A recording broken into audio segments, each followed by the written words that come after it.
আবু জেহেল আল্লাহর হাবিবের জন্য নানান রকমের ষড়যন্ত্র করে এমনকি রাস্তার মাঝখানে বিশাল বড় গর্ত করেছে, বিশাল বড় গর্ত করেছে। আল্লাহ রাসূল তা করার জন্য গর্ত বানায়া গর্তের মুখের মধ্যে চাটাই দিয়া, মাটি দিয়া, গাছের পাতা লতা দিয়া টাইকা রাখছে।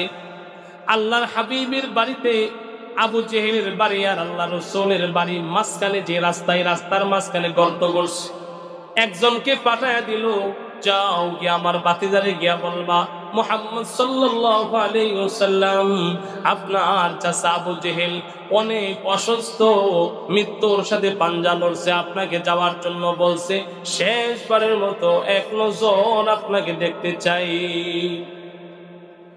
আল্লাহর হাবিবের কাছে এই সংবাদ পৌঁছার পরে আল্লাহর হাবিব বসা ছিলেন, বসা থেকে দাঁড়িয়ে গেলেন, কি বলো আমার চাচা আবু জেহেল অসুস্থ, মৃত্যুর সাথে পাঞ্জা লড়ছে, বলে হা আমারে দেখতে চাই, বলে হা। আল্লাহর হাবিব মনে মনে ভাবলেন, এই আবু জেহেল সারাটা জীবন আমার বিরোধিতা করলো, এখন মৃত্যুর আগ মুহূর্তে যেহেতু আমার এক নজর দেখতে চায়, তার মানে আমার এক নজর দেখবে, তার মানে তার মনটা এখন আমার দিকে ঝুঁকা। অর্থাৎ মানুষ যখন অসুস্থ হয়, মৃত্যুর আগ মুহূর্তে যখন অসুস্থ হয়ে যায়, এমনিতেও অসুস্থ যখন হয়, জটিল কঠিন রোগ হয়, তখন মানুষের মন নরম হয় না শক্ত হয়? মানুষের মন নরম হয়। আল্লাহর হাবিব বুঝলেন আবু জেহেলের মনটা এখন নরম, আবু জেহেল যেহেতু আমারে দেখতে চাই, তার মানে মনটা এখন নরম আছে। এখন যদি যায়া আল্লাহ রসুল বলেন, এখন যা যদি কালিমার দাওয়াত দেই, কালিমার দাওয়াত দিতে দেরি, আবু জেহেল কালিমার দাওয়াত গ্রহণ করতে দেরি হবে না, কারণ মনটা যে বড় নরম। আল্লাহ রসুল নিজের জামা মুবারক গায়ে দিয়া আল্লাহ রসুল খুব দ্রুত আবু জেহেলের বাড়ির দিকে আসতেছেন। যে লোকটা ছিল আল্লাহর হাবিবকে ডাকার জন্য, সে পিছনে পিছনে যায়, পিছনে পিছনে যায়, আর মতে মতে খালি হাসে, মুহাম্মদ চাচার অসুস্থের কথা শুনে না যাইতেছ, আসলে চাচা অসুস্থ না, একটু সামনে গেলে রাস্তার মাঝখানে তোমার জন্য গর্ত বানানো আছে, গর্তের ভিতরে গিয়া তুমি পড়বা। আমার ভাইয়ের আল্লাহর হাবিব তো জানেন না রাস্তার মাঝখানে যে গর্ত করা আছে, গর্তটা এমন ভাবে ঢাকা আছে, বোঝার কোনো বাউ নাই উপর থেকে। আল্লাহ রসুল যাইতেছেন, আবু জেহেলের চেলা পিছনে পিছনে যায়, আল্লাহ রসুলও যান পিছনে পিছনে, আবু জেহেলের চেলায় যায়। আল্লাহর হাবিব যাইতে যাইতে যখন নাকি গর্তের পাড়ের কাছাকাছি চলে গেলেন, বলেন আল্লাহ রসুল যদিও না জানে, জানেন কি?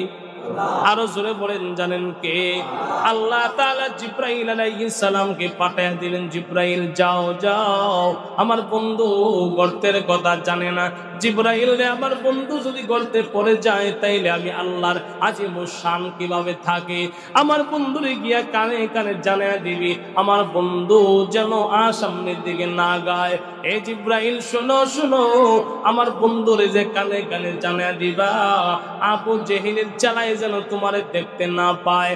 হযরত জিব্রাইল আমার ভাইয়েরা বাতাসের মতো করে আসলেন, মিশে আসলেন, আল্লাহ রসুলের কানে কানে এসে বললেন, নবী হে, আবু জেহেল অসুস্থ না, আপনার ফাঁদ কেটেছে, গর্ত বানায় রাখছে গো নবী, আল্লাহ নিষেধ করছেন, এর থেকে আপনি আর এক কদম যেন সামনে না দেন, এখান থেকে আপনি আপনার হুজরা মুবারকে চলে যান। আল্লাহ রসুলের কানে কানে জিব্রাইল জানায়া দিল, পাশের আবু জেহেলের চালা কিন্তু শুনতে পায় নাই। আল্লাহর হাবিব যখন নাকি আমার ভাইয়েরা ওই গর্তের কিনারা থেকে যখন নাকি আবার হুজরা মুবারকের দিকে রওনা দিয়া দিল, আবু জেহেলের চালায় ডাক দিয়া কয়, মুহাম্মদ যাইবা না চাচারে দেখার জন্য, অসুস্থ না? আল্লাহ রসুল খামোশ, কোনো কথাই বললেন না। আবার যখন যাইতেছেন, আল্লাহ রসুল কোনো কথা বলেন নাই। আবু জেহেলের চালা তখন আর দেরি করলেন না, দৌড়ে আসলেন আবু জেহেলের বাড়িতে। আয়েশা ডাক দিয়া কই, নেতা সর্বনাশ, সর্বনাশ হয়ে গেছে। কি সর্বনাশ? নেতা, আপনার ভাতিজা তাকে চল্লাইয়া বলাইয়া বালাইয়া নিয়ে আসছিলাম, কিন্তু আজীব ব্যাপার হলো গর্তের কিনারা পর্যন্ত আসলো, গর্তের কিনারা পর্যন্ত আসলো। এরপরে আপনার বাতিজারে আর আনতে পারলাম না, কে জানি আপনার বাতিজারে জানাইয়া দিল, কেমনে জানি জেনে ফেললো। আবু জেহেল বলে তুমি না বুঝলেও আমি বুঝছি। কেমনে জানছে? বলে কেমনে? বলে আমার বাতিজার কাছে যে ওই তার প্রভুর পক্ষ থেকে একটা দূত আসে, অর্থাৎ জিব্রাইল আসে, জিব্রাইল আইসা জানাইয়া দিছে, এই জন্য আমার বাতিজা চলে গেছে। এখন কোথায়? বলে হুজরাখানায়। আবু জেহেল রেগে বলল ঠিক আছে চলো, আমি এখন নিচে যাইয়া হুজরাখানা থেকে ধরে টেনে হেসড়ে তারে করতে পালাইয়া দিব। তারে টেনে হেসড়ে হুজরাখানার থেকে বের করে গর্তের ভিতরে ফেলে দিব। আবু জেহেল এই কথা বইলা লাফ দিয়া দাঁড়ায়া সাঙ্গ পাঙ্গ চেলাপেলা যা আছে ওগুলারে লইয়া রওনা করছে। আল্লাহ কয় আমার বন্ধুরে গর্ত থেকে বের করবা, অপমানিত করবা, আমি আল্লাহ থাকতে হবে না? হবে নাকি? আল্লাহ বলেন আমার কাছে সব কিছু আছে। এই আবু জেহেল তুই কদ্দুর জানোস? এর চেয়ে বেশি আমি আল্লাহ নিজে। আমাকারু আমাকারুল্লাহ আল্লাহু খায়রুল মাকিরিন। আবু জেহেল যখন সঙ্গ পাঙ্গ নিয়ে বাসা থেকে বের হয়ে আল্লাহর হাবিবের হুজরাখানার দিকে রওনা দিয়েছে, রাস্তার মাথায় উঠতেই আল্লাহ তাআলা আবু জেহেলের মেমোরি থেকে, ব্রেন থেকে গর্তের কথা বলায়া দিছে। সুবহানাল্লাহ বলেন। আবু জেহেলের ব্রেন থেকে গর্তের কথা বলায়া দেওয়া হয়েছে। আবু জেহেল সাঙ্গ পাঙ্গ নিয়া যখন দৌড়াইয়া রাগে গুসায় ফেটে যখন নবীকে ধরতে আসলো, আবু জেহেল সবার অগ্রভাগে দৌড়ায় যখন আসতেছিল, সাঙ্গ পাঙ্গ তো জানে, আবু জেহেল নিজেও জানে গর্ত যে কোন জায়গায় আছে।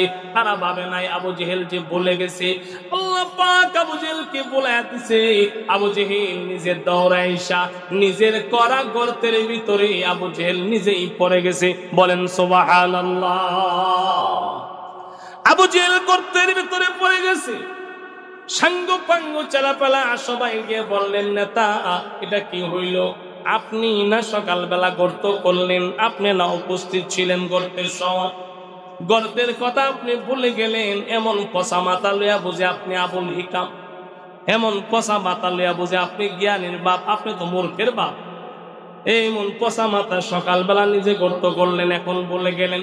আবু জেহেল বলে আমারে লজ্জা দিবি না, আমারে তাই না উঠাবি? লজ্জা দিস কেন? তাই না উঠা।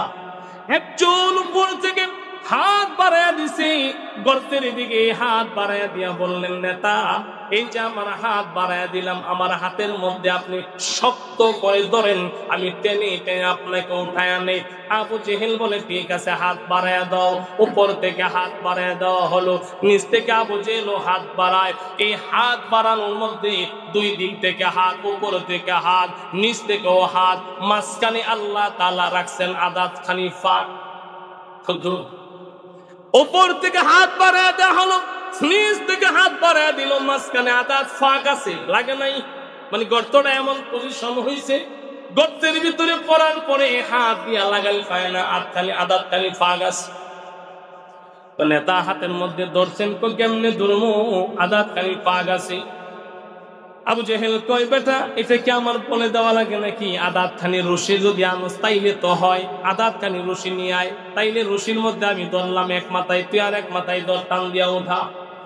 একজনে দৌড়ে গেল রশি আনার জন্য, চামড়ার রশি। আল্লাহ তাআলা আবু জেহেলের ওই গর্তের নিচের মাটিকে আল্লাহ তাআলা জানিয়ে দিলেন মাটি, দেরি করার দরকার নাই, আদাত খানি রশি নিয়ে আসতেছে। আবু জেহেল রে তুই মাটি টান দিয়া আরো আদাত খানি নিচে নে। সুবহানাল্লাহ। আল্লাহ তাআলার কথা মাটি মানে কি মানে না? আদাত খানি টান দিয়া যখন নিচে নিয়ে গেল, আদাত রশি আনছে, এখন ফাঁক আছে গুদ্দু, আদাত তৈরি হয়ে গেছে। আবু জেহেল বলে নিয়ে আরো নিয়ে আদাত জোড়া দেন না, আবার রশি আনলো, জোড়া দিল। আল্লাহ আবার ডাক দিলেন মাটি, বলা লাগবে। মাটি কয় আল্লাহ আর বলুন লাগবে না, আর বারবারে বলতে হবে না, তুমি বলো কি করতাম। আল্লাহ তাআলা মাটিকে জানায়া দিছে আমার বন্ধু পেয়ারা হাবিব সাল্লাল্লাহু আলাইহি ওয়াসাল্লামের কাছে আপোষ হওয়া পর্যন্ত, সিলিন্ডার করা পর্যন্ত, আমার নবী আসার আগ পর্যন্ত আবু জেহেল রে টাইনা টাইনা খালি নিচে নিবি, ও যেন গর্তের ভিতর থেকে উঠে না আসতে পারে। কিতাবের মধ্যে লেখে মাটি টাইনা টাইনা টাইনা টাইনা কুদ্দুর নিচে, জানেন কুদ্দুর প্রায় 70 থেকে 72 হাত মাটির নিচে গেছে। 70 থেকে 72 হাত মাটির নিচে। আবু জেহেলকে আর দেখা যায় না। ছোট্ট সুরঙ্গ গর্ত যেটা 4-5 হাত ছিল, এখন 70 হাত নিচে চলে গেছে। আবু জেহেলকে আর দেখা যায় না। মাটির গর্তের ভিতর থেকে খালি দোয়া দোয়া খালি বের হয়। আবু জেহেল বলে তোরা সাবধান, আর রশি দিস না, কারণ রশি যত দেশ মাটি তত খালি সেরতে, বুঝেন নাই? যত রশি চারস মানে খালি টাইনা টাইনা নিচে নেয়। এইভাবে রশি দিয়ে আমার ওঠানো সম্ভব না। যদি রশি দেশ তাইলে আমার আর উঠাইতে পারবি না। একজন ডাক দিয়া কই নেতা, তাইলে কি আপনি গর্তের ভিতর থেকে উঠবেন না? উঠাবো না, আমরা উঠাইতে পারবো না। হা উঠাইতে পারবি, তবে তোমরা পারবা না। আমার যদি গর্তের ভিতর থেকে উঠাইতে হয় তাইলে আমার ভাতিজা মুহাম্মদ সাল্লাল্লাহু আলাইহি ওয়াসাল্লামকে নিয়ে আয়। আমার ভাতিজা যতক্ষণ না আসবে ততক্ষণ পর্যন্ত গর্তের ভিতর থেকে ওঠা আমার পক্ষে সম্ভব না। একজন দৌড়ে গেলেন পেয়ারা হাবিবের কাছে, আল্লাহ রাসূলের কাছে গিয়া বললেন, মুহাম্মদ সাল্লাল্লাহু আলাইহি ওয়াসাল্লাম, আপনার ভাতিজা বড় আপনার চাচা বড় বিপদে পড়ল। কি বিপদ? বলে আপনার জন্য যে গর্ত করছিল ওই গর্তের ভিতরে আপনার চাচা পড়ে গেছে, এখন মাটির নিচে 70 হাত। আমরা কি কইতাম, জনমের জ্বালান জ্বালাইছে আমার চাচায়, 70 হাত জন গেছে, ওরা উঠায় লাভ নাই, উপর থেকে মাটি দিলাম শেষ জায়গায় দাফন। কিন্তু নবী তো রহমাতুল লিল আলামিন, দয়ার সাগর নবীজি। আরে নবীজি তখনও মায়া করেন। নবীজি লাভ দিয়া দাঁড়ায় গেলেন, কি বলো আমার চাচা এত বড় বিপদে, 70 হাত মাটির নিচে। কহ রাসূল বলেন কোথায়? আমার তাড়াতাড়ি নিয়ে যাও। কত দূরতে? আল্লাহ রসুলকে নিয়ে আসা হলো। কিতাবে লেখে আল্লাহ রসুল পারে দাঁড়াইছেন, দাঁড়ায় কই কই চাচারে তো দেখা যায় না, দেখবো কেমনে? 70 হাত নিচে দোয়া দোয়া বের হইতেছে, দুলাবালি কালি বের। আল্লাহ রসুল ডাক দিলেন, চাচা। নিচ থেকে আবু জেহেলের মন হয় যে কি কয় রুহটা ফিরে আইছে। ভাতিজা আইছ? বলে হ্যাঁ। চাচা আপনি এত নিচে? ভাতিজা বড় ভুল হয়ে গেছে, এই গর্ত তোমার লেগে করছিলাম। আহা, আল্লাহ রসুল চোখের পানি ছিঁড়ে দিয়েছেন। চাচা আমি না ইতিম, আমার না বাবা নাই, তোমাদেরকে আমি দেখলে আমার বাবার কথা মনে পড়তো। তোমাদের চেহারার দিকে তাকায়া তাকায়া বাবা দেখার যে স্বাদ, এই স্বাদটা মিটাইতাম, আর তোমরা আমার লেগে এত বড় করতো করলা। আবু জেহেল কইলেন, যা বড় ভুল হয়ে গেছে, এখন আমার বাঁচাও। আল্লাহর হাবিব বললেন, চাচা আমার সাথে তুমি যেই প্রচন্ড কাজ করেছো আমি তো সেটা করবো না। হ্যাঁ আমি যেহেতু আসলাম অবশ্যই তোমারে বাঁচাবো, তবে চাচা তোমার মাটির নিচ থেকে উঠানোর আগে আমার সাথে একবার ওয়াদা দেও, একবার ওয়াদা দাও, কালিমা পড়ে মুসলমান হইবা, আর আমার লগে তুমি ষড়যন্ত্র করবা না, শত্রু তুমি করবা না। আবু জেহেল 70 হাত মাটির নিচে তাইগা চিল্লায় চিল্লায় কয়, ভাতিজা বড্ড ভুল করে ফেলছি, আর জীবনে তোমার পিছনে লাগবো না, তোমার শত্রু হব না। ভাতিজা ওয়াদা দিলাম রে, আমি গর্তের উপরে আসলে তোমার হাতে কালিমা পড়ে মুসলমান হব। আল্লাহ রসুল সরল মনা মানুষ, রসুলের তো দিনটা ছিল দয়ার সাগর। আল্লাহ রসুল নিজের ডান হাত মোবারক বের কইরা মাটির নিচে গর্তের ভিতরে ঢুকায় দেয়া কই, চাচা এই যে আমি আমার ডান হাত বাড়াইয়া দিলাম, তুমি তোমার 2 হাত আমার হাতের মধ্যে শক্ত করে ধরাও। আবু জেহেল গর্তের নিচ থেকে অতীব দুঃখের মধ্যে অট্ট হাসি দিয়া কই, ভাতিজা আমার লগে মস্কারা করো, যেই জায়গায় 70 হাত রশি দিয়ে আমার লাগাল পাই নাই, ওই জায়গায় তুমি হাত বাড়ায় দিয়া কো ধরো। এমন হাত তো আগে কতই দিছে, ধরতে পারি না, হাত দিয়া কাম হইব না, রশি দাও। আল্লাহ রাসূল কই, চাচা তুমি কি বলে গেছো? এই হাত তো সেই হাত যে হাত দিয়া জমিনে তাইকা আসমানের চাঁদ খণ্ডিত করি। চাচা এই হাতের পাওয়ার তো এমন, দুনিয়ার জমিনে তাইকা হাতের পাওয়ার আসমানের চাঁদে যায়। তাইলে 70 হাত তো এটা স্বাভাবিক। আবু জেহেল বুঝতে বাকি নাই, বলে হ্যাঁ সেই হাত তো এই হাত তো সেই হাত। আবু জেহেল হাত বাড়ায় দিছে। আল্লাহ পাক মাটিকে ডাক দিয়া বললেন, মাটি আমার বন্ধুর হাতের যেন অসম্মানিত না হয়। আবু জেহেলকে তুমি এরকম ভাবে লিফটের মতো উপরে উঠাইয়া দাও, আমার বন্ধুর হাতের সাথে আবু জেহেল হাত লাগাইয়া দাও। লাগতে দেরি আল্লাহ রাসূল টান দিলেন, আবু জেহেল গর্তের ভিতর থেকে উঠে আসলো। আল্লাহ রাসূল বলেন, কালিমা পড়ে মুসলমান হও। আবু জেহেল বলে, বাতিজা তোমার মতো এত বড় জাদুঘর আমার জীবনে দেখি নাই। কপালে হেদায়েত না থাকলে যা হয়। কাসাব সায়াসলা নারুন যাতা লাহাব ওয়া ইমরাতুহু হাম্মালাতাল হাতাব ফি জিদিহা হাবলুম মিন মাসাদ। কমপ্লিট একটা সূরা নাজিল করছেন আল্লাহ তাআলা। কোরআন শরীফ আল্লাহ তাআলা যেভাবে নাজিল করছেন, অনেক সূরা কমপ্লিট নাজিল হইছে, অনেক সূরা শুরু থেকে নিয়ে শেষ পর্যন্ত এক সময় একবারে নাজিল হয়েছে। যেমন সূরাতুল ইখলাস একবারে কমপ্লিট, সূরা কাউসার একবারে কমপ্লিট, সূরা আসর একবারে কমপ্লিট, সূরা ফাতিহা একবারে কমপ্লিট, এমন একসাথে কমপ্লিট সূরা।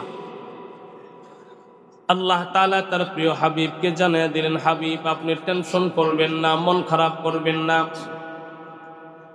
ইসলামের প্রতি আপনি তাদেরকে দাওয়াত দেওয়ার কারণে, তাদের কল্যাণকামী হওয়ার কারণে আপনি এদেরকে ডাক দেওয়ার পরে এরা আপনাকে এরা ধ্বংসের জন্য আপনার জন্য বদদুয়া করছে। আমি আল্লাহ বললাম, তাব্বাত ইয়াদা আবি লাহাব ওয়া তাব্বা।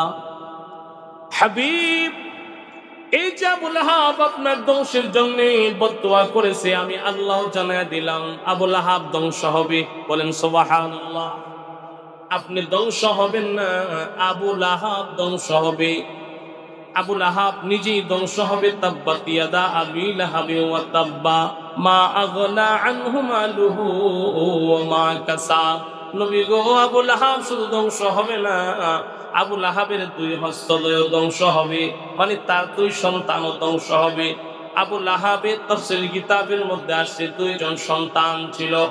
একজন সন্তানের নাম উতবা, আরেকজনের নাম উতাইবা। আল্লাহর হাবিব বলেন, আল্লাহ তাআলা আমাদের সান্ত্বনা দেয়, জানায়া দিয়েছেন, হাবিব আবু লাহাব নিজেও ধ্বংস হবে, তার সন্তান 2টাও ধ্বংস হবে। আপনি ধ্বংস হবেন না, আপনি কিয়ামত পর্যন্ত আপনার নাম দাম কায়েম থাকবে। আল্লাহর হাবিবকে মক্কার কাফিররা যারা আল্লাহর হাবিবের নবুয়াতের আগ পর্যন্ত আল আমিন as-সাদিক বলতেন, যারা বলতেন উনি অধিক বিশ্বাসী, উনি সত্যবাদী, ওনার মতো বন্ধু হয় না, ওই মানুষগুলা আল্লাহর হাবিব মানুষকে দাওয়াত দেওয়ার কারণে, আল্লাহর তাআলার দিকে দাআ ইলাল্লাহ, আল্লাহর দিকে ডাকার কারণে মানুষগুলা শত্রু হয়ে গেছে, বন্ধু থেকে দুশমন হয়ে গেছে। আল্লাহ তাআলা বলেন, নবী আপনাকে তো পাঠাইলাম এই কারণে, দুনিয়ার মুমিনদেরকে পাঠাইলাম এই কারণে। ওমান আহসানু কাওলাম মিম্মান দাআ ইলাল্লাহ, ওমান আহসানু কাওলাম মিম্মান দাআ ইলাল্লাহ। আল্লাহর হাবিবকে বললেন, আল্লাহর রাসূল বলেন, আল্লাহ তাআলা বলেন, হাবিব আমি আপনাকে দুনিয়াতে পাঠাইছি পথহারা মানুষকে পথ দেখানোর জন্য। মানুষকে আপনি ডাকবেন, দাওয়াত দিবেন কোরআনের মাধ্যমে, আপনার উত্তম আখলাকের মাধ্যমে, সৎ আচরণের মাধ্যমে। নবীজি মক্কা নগরীর 13 বছর পর্যন্ত মানুষের উপরে জুলুম করেন নাই, কাউকে কটু কথা বলেন নাই, কারো গায়ে হাত উঠান নাই, কাউকে গালমন্দ করেন নাই, বরং মক্কার 13 বছর আল্লাহর হাবিবের উপরে এত পরিমাণ নির্যাতন হয়েছে যে তামাম দুনিয়ার কোন নবী রাসূল এই পরিমাণ নির্যাতিত হয় নাই। এত পরিমাণ নির্যাতন আল্লাহ রাসূলকে করছে মক্কার 13 বছর পর্যন্ত, যে রাসূল কাউকে আঘাত করেন নাই। রাসূলের মক্কির জিন্দেগি দেখলে দেখা যায় এমন যে আঘাত প্রাপ্ত হওয়ার পরে প্রতি আঘাত না করে, প্রতিবাদ না করে, আল্লাহ রসুল এমন আচরণ করছেন, এমন আখলাক দেখাইছেন, যে আচরণ আর আখলাককে কেন্দ্র করেই আল্লাহ তাআলা বলেন খুলুকিন আযীম ওয়া ইন্নাকা লাআলা খুলুকিন আযীম। নবী গো, যেমন চরিত্র আর আখলাক চেয়েছিলাম আপনার কাছে, ঠিক আপনি সেটাই প্রমাণ করে দিয়েছেন। বলেন সুবহানাল্লাহ। আপনার চরিত্র আখলাক কেমন মাধুর্য, যেমন চাইছিলাম তেমন হয়েছে। আমি আল্লাহ যেমন আপনারে বানাইছি তেমন হয়েছে। আল্লাহর হাবিবের আখলাক কেমন ছিলেন, কিন্তু মক্কার মানুষগুলা আল্লাহ রসুলের বন্ধু ছিল। ওই যে আল্লাহ রসুলের মিলাদ সম্পর্কে আলোচনা করতে গিয়া বলছিলাম, আবু লাহাব আল্লাহ রসুলের জন্মে খুশি হইয়া, আল্লাহ রসুলের জন্মের সংবাদ পাইয়া নিজের আপন দাসী সোয়াইবাকে আজাদ করে দিয়েছে। ভালো কাজ না মন্দ কাজ? আল্লাহর হাবিবের জন্মে খুশি হইয়া এইভাবে আঙ্গুল দিয়া ইশারা করে বলছিলেন, সোয়াইবা তুই আজকে থেকে আজাদ, আজকে থেকে তোরে আজাদ করে দিলাম, আমার গোলামি করা লাগবে না। যা যা আমার বাতিজার কাছে যা এবং আমার বাতিজার মার কাছে যা, তারা দুই মা ছেলের খেদমত করবি, আমি তোরা আজাদ করে দিলাম। ওই আবু লাহাব নবুয়াত পাওয়ার পরে আল্লাহ রসুল দাওয়াত দেওয়ার কারণে, আল্লাহর দিকে দাওয়াত দেওয়ার কারণে ওই আবু লাহাবই বলতেন তাব্বাত তাব্বান লাকা ইয়া মুহাম্মদ, তুমি ধ্বংস হয়ে যাও। আল্লাহর হাবিব বলেন, আমার আপন চাচা আমার জন্মে খুশি হলো, কিন্তু আপন চাচা আমার নবুয়াত পাওয়ার কারণে নবুয়াতে খুশি হন নাই, তাই কালিমা পড়ে মুসলমান হয় নাই। আমার ভাইয়ের আবু তালেব আল্লাহ রসুলের আরেক চাচা, সেও কালিমা পড়ে নাই। আল্লাহ রসুলকে বড় মহাব্বত করতেন, বড় ভালোবাসতেন। মক্কার কাফিররা আবু তালেবকে গিয়া বলতেন, আবু তালেব আপনার জন্য আপনার বাতিজাকে আমরা কিছুই বলি না, কিন্তু দিন দিন আপনার বাতিরা স্পর্ধা বেড়ে যাচ্ছে, সাহস বেড়ে যাচ্ছে। এই আবু তালেব বাতিজার লাগাম টেনে ধরে, আর নয়তো আমাদের কাছে ছেড়ে দেন, আমরা আপনার বাতিজার বিচার করব। আপনার বাতিজা যেইভাবে মানুষকে আল্লাহর দিকে ডাকতেছেন, এইভাবে মানুষকে আল্লাহর দিকে ডাকলে আল্লাহর হাবিবের ব্যাপারে তখন বলছেন, যেভাবে মানুষকে দ্বীনের দাওয়াত দেয়,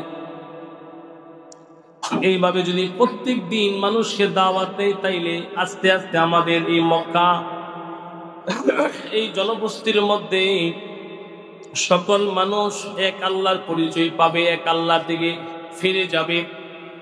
আপনি চাচা, আপনি গার্জিয়ান, আপনি যদি আপনার বাতিজাকে না থামান, তাইলে আমরা কিন্তু এর উপযুক্ত বিচার করব। তা আবু তালেব আল্লাহর হাবিবের কাছে গিয়া বললেন, বাতিজা মক্কার মানুষ, মক্কার লোকেরা আমার কাছে আসছে, আইসা আমাকে বলছে তুমি যদি না থামো তাইলে তারা নাকি তোমার বিচার করবে।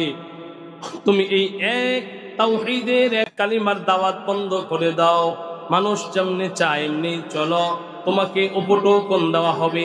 মক্কার কাফেররা প্রস্তাব দিছে, মুহাম্মদ সাল্লাল্লাহু আলাইহি ওয়াসাল্লাম চায় যদি তাকে মক্কার সবচাইতে সুন্দরী মেয়ে তাকে উপহার দেওয়া হবে, চাই যদি আমরা মক্কার সকল ব্যবসায়িকরা তাকে একটা মুনাফা, মাসিকভাবে একটা মুনাফা দিব, যেই মুনাফার মাধ্যমে তার চলতে কোনো কষ্ট হবে না, তার চলাফেরা খুব ভালো হবে, দিন দিন টাকা পয়সা ইনকাম হবে ভালো। সে যদি চায় তাইলে আমরা তাকে সরদারি দান করব, অর্থাৎ মক্কার গোত্রীয় লিডার বানায়া দিব।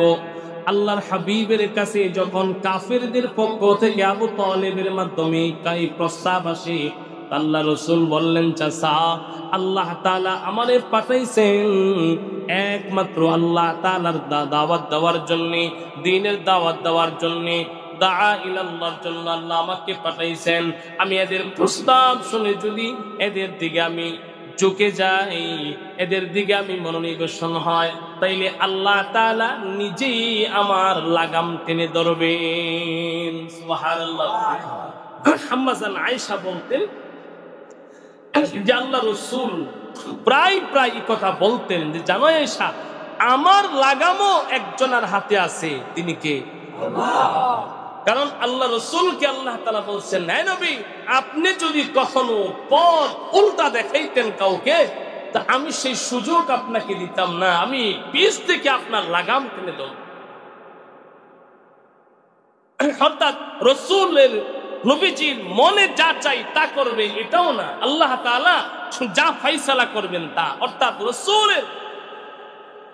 রাসূলকে এরকম ভাবে আমার ভাইয়েরা রাসূলের পুরা কমান আল্লাহ তাআলার হাতে, আল্লাহ তাআলা লাগাম টেনে ধরবেন যদি আল্লাহ রাসূল। এই জন্য আম্মাজান আয়েশা সকল মানুষকে আল্লাহ রাসূল আম্মাজান আয়েশা বলতেন, শোনো তোমরা যদি রাসূলের জীবন আদর্শ ফলো করতে চাও তো তোমরা কোরআন পড়ো, কারণ পুরা কোরআন শরীফটা যেমন রাসূলের জীবন আদর্শ তেমন। বলেন সুবহানাল্লাহ। বলেন পুরা কোরআন শরীফ যেমন রাসূলের জীবন আদর্শ তেমন। কোরআন যা বলছে রাসূল তা করছেন, কোরআন যা করতে নিষেধ করছে রাসূল তার থেকে বিরত রয়েছেন।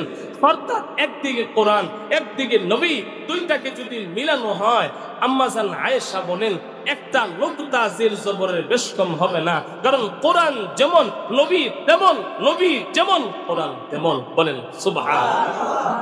আল্লাহ তাআলা এমন করে পাঠিয়েছেন। আবু তালেবের এই প্রশ্নে রাসূল বলেন, চাচা আল্লাহ তো আমাকে দিবে না। 2 নাম্বার হলো আল্লাহ পাঠাইছেন আমাকে এই কাজের জন্য, যতই লোভ লালসা দেখানো হোক, সুন্দরী মেয়ে দেওয়া হবে, রাজত্ব দেওয়া হবে, টাকা পয়সা বাগ বটোয়ারা দেওয়া হবে না, কোনো কিছুই হবে না। আল্লাহ আমাকে দাওয়াতের জন্য পাঠাইছেন, আমি আগামীকাল সকালেও একই দাওয়াত দিব ইনশাআল্লাহ। আবু তালেব আল্লাহর হাবিবের সুন্দর চেহারার দিকে তাকাইলেন, তাকায় বললেন, ভাতিজা তাইলে আমি বুঝেছি তুমি এই যা কাজের জন্যই আসছো দুনিয়াতে। ভাতিজা তাইলে আমি চাচা হই তোমার পিছনে আমি আছি, যাও তুমি তোমার কাজ করো, তুমি তোমার কাজে এগিয়ে যাও। মক্কার ভিতর থেকে যত বাধা আসবে সব বাধা আমি চাচা আমি তোমার পিছনে থেকে আমি এগুলা প্রতিহত করব। বলেন সুবহানাল্লাহ। আবু তালেব আপন চাচা আল্লাহ রাসূলকে এমন ভাবে কি বলে ফিডব্যাক দিচ্ছেন, এমন ভাবে আল্লাহ রাসূলকে আগলে রাখছেন, মক্কার ভিতরে আল্লাহ রাসূলকে কেউ আঘাত করতে পারে নাই, এমন ভাবে আল্লাহ রাসূলকে আগলে রাখছেন। কিন্তু মৃত্যুর আগ মুহূর্তে যখন নাকি আবু তালেবের মৃত্যুর সাকরাত শুরু হয়ে গেছে, মৃত্যুর পরোয়ানা জারি হয়ে গেছে, আল্লাহর হাবিব আবু তালেবের মাতার কাছে গিয়ে আস্তে করে বসলেন, মাথাটার দিকে মাথাটা ঝুঁকাইলেন, আবু তালেবের মাথার সাথে রাসূলের মাথা লাগাইলেন। আল্লাহর হাবিবের জবান মুবারক আবু তালেবের কানের মধ্যে লাগাইছেন, লাগায়া চুপটি পরে আল্লাহ রাসূল বলে দিলেন, চাচা একবারের জন্য শুধু ঠোঁট দুইটা লড়ায় আপনি পড়েন লা ইলাহা ইল্লাল্লাহ। চাচা আপনি শুধু এইটুকু বলেন, কালিমা পুরা পড়া লাগবে না, মুহাম্মদুর রাসূলুল্লাহ বলা লাগবে না, শুধু পড়েন লা ইলাহা ইল্লাল্লাহ। আমি ভাতিজার সাথে আপনি এই কথাটুকু সাক্ষী প্রদান করেন, আমি ওয়াদা দিলাম গো হাসরের ময়দানে আমি ভাতিজা আপনি চাচারে ছাড়া আল্লাহর তরি জান্নাতে কদম দিব না। আবু তালেব বললেন, ভাতিজা তোমার দাওয়াত বড় চমৎকার, আমি বিশ্বাস করি তুমি সত্য নবী, আমি জানি গো তুমি সত্য নবী, তোমার মধ্যে মিথ্যা নাই। কারণ আমি চাচা যেই পরিমাণ সময় তোমাকে দেখেছি কখনো তোমাকে আমি খারাপ পথে দেখি নাই, তুমি সব সময় ভালোই ছিলা, তোমাকে আমি দেখেছি। ভাতিজা কখনো মিথ্যা বলো নাই, কখনো তোমার মধ্যে কোনো ছলনা ছিল না, মিথ্যাচার ছিল না, কখনো তুমি মানুষকে ঠকাও নাই, ধোঁকা দাও নাই। তোমার এই জবান দিয়া আমার জীবনে আমি দেখি নাই কোনোদিন মিথ্যা বলতে। ভাতিজা তুমি যে সত্য নবী এটা আমি জানি, আমি স্বীকারও করি, বিশ্বাস করি, কিন্তু ভাতিজা এই মুহূর্তে আমি কালিমা পড়তে পারলাম না। কারণ হলো আমি যদি এখন কালিমা পড়া তোমার হাতে হাত রেখে যদি মুসলমান হয়ে মারা যায় তাইলে আজীবন আমার গোত্রের মানুষগুলা বলবে সরদার কেমন ছিল, মৃত্যুর আগ মুহূর্তে বাতিজার কাছে মাথা নত করে মাথা বিক্রি করে দিয়া গেল। মানুষ আমার মৃত্যুর পরে আমাকে মন্দ বলবে, আমার নাম থুতু নিক্ষেপ করবে। পারলাম না বাতিজা, তোমার দাওয়াত সত্য আমি জানি, কিন্তু আমি তোমার দাওয়াত পেয়ে কালিমা পরে মুসলমান হতে পারলাম না। আল্লাহর হাবিবকে এত মুহাব্বত করার পরেও কালিমা কপালে জুটে নেই। আল্লাহ রসুলকে সত্যবাদী জানার পরও কালিমা নসিব হয় নাই। আবু জেহেল আল্লাহ রসুলের যদিও আপন চাচা না, কিন্তু আবু জেহেল আল্লাহ রসুলের সান্নিধ্য পাইছেন বেশি, সম্পর্ক ছিল বেশি। অনেক সময় আশপাশি সব মানুষের লগে সবার সম্পর্ক এক হয় না, এক হয় না। আবু জেহেলের সাথে আল্লাহর হাবিবের সম্পর্ক ছিল গভীর। আল্লাহ রসুলকে সত্যবাদী আবু জেহেলও জানতো। ওই যে ইয়ামান থেকে আবু জাহেলের একজন বন্ধু আসছে, বন্ধু আইসা আবু জেহেলরে বলে, আবু জাহেল, তার নাম হলো আবুল হিকাম। আবু জাহেলের নাম কি? আবুল হিকাম। ডাক দিয়া বলছেন, আবুল হিকাম দোস্ত, তোমার মক্কা নগরীতে আব্দুল্লাহর ছেলে মুহাম্মদ সে নবী দাবি করে, রসুল সে নাকি, এই কথা কি সত্য না মিথ্যা? আবু জেহেল ডাক দিয়া বললেন, দোস্ত, মুহাম্মদ সাল্লাল্লাহু আলাইহি ওয়াসাল্লাম উনি যে রসুল, উনি যে নবী, এটা 100% সত্য, তার মধ্যে কোনো সন্দেহ নাই। তা আবু জেহেলের বন্ধু ডাক দিয়া বলতেছে, দোস্ত, তাইলে সত্য যদি হয় তাইলে তুমি গ্রহণ করো না কেন, ইসলাম গ্রহণ করো না কেন, তার হাতে কালিমা পড়ে মুসলমান হও না কেন? তা আবু জেহেল বলে, হয় না, তার মূল কারণ হলো আমি যদি তার হাতে কালিমা পড়ে মুসলমান হয় তাইলে আমার নেতৃত্ব চলে যাবে, নেতাগিরি থাকবে না, সরদারি থাকবে না।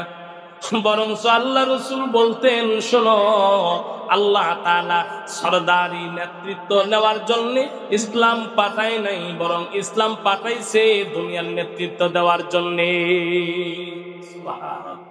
নেতৃত্ব ইসলামের মধ্যে আসে, ইসলামের মাধ্যমে আসে, ইসলাম ছাড়া না।